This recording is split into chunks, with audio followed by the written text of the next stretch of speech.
In the early 2000s, when the motorcycle world was focused on refining engine performance and aerodynamics, one man was dreaming on an entirely different wavelength. Ted McIntyre II, founder of Marine Turbine Technologies, had spent most of his professional life designing and engineering turbine-powered machines for marine and industrial use. But deep down, he carried a fascination that many dismissed as reckless fantasy. What if you could take a jet engine, the kind used in helicopters, and strap it onto a motorcycle? This wasn't just a thought experiment for McIntyre, it was a mission.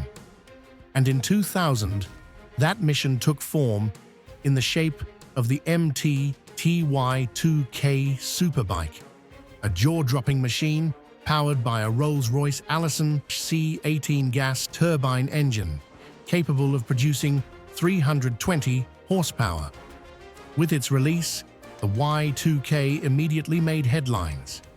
It was declared by the Guinness Book of World Records as the most powerful production motorcycle in the world.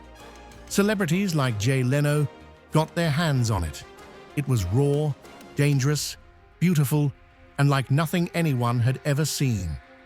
But for McIntyre, the Y2K was just the beginning. The response from enthusiasts was overwhelming. Many marveled at the audacity of putting a jet engine on two wheels, but others began to ask, could it be faster? Could it be even more powerful? That question laid the foundation for what would become the MTT 420RR, a machine that would ultimately blur the line between brilliance and madness. By 2015, MTT had unveiled the 420RR, named for its 420 horsepower output, with RR standing for Race Ready. The new superbike was powered by the Rolls-Royce Allison 250 C20 series gas turbine engine, the same kind used in lightweight helicopters. This engine, coupled with a 2-speed automatic transmission, allowed the 420RR to produce an eye-watering 500 foot-pounds of torque and reach top speeds reportedly beyond 270 miles per hour. The engineering behind this bike was nothing short of revolutionary.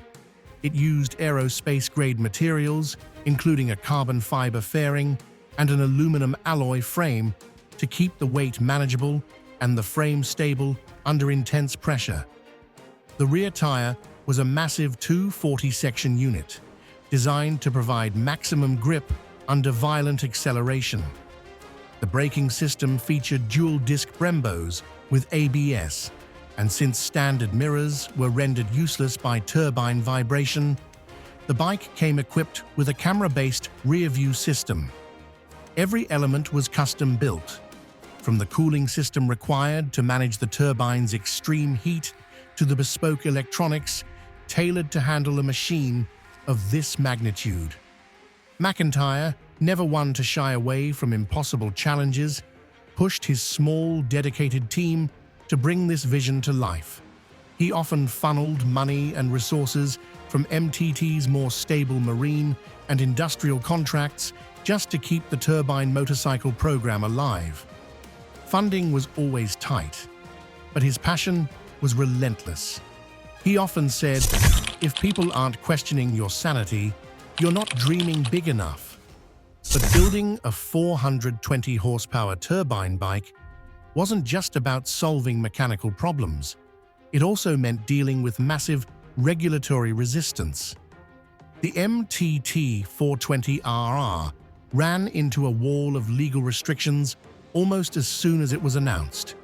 Noise ordinances became a serious issue, with the turbine engine roaring at over 140 decibels, far louder than any sport bike or even commercial jetliners during takeoff.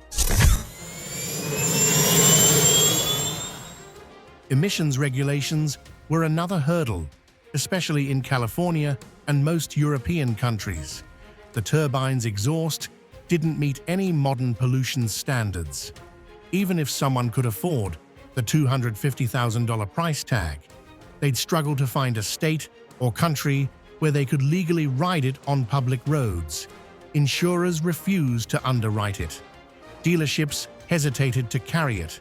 Licensing authorities didn't know how to classify it. The 420RR lived in a regulatory gray zone. Still, McIntyre didn't flinch. The bike wasn't designed for mass production or profit. It was a statement, a rolling declaration of what was possible when you removed limits.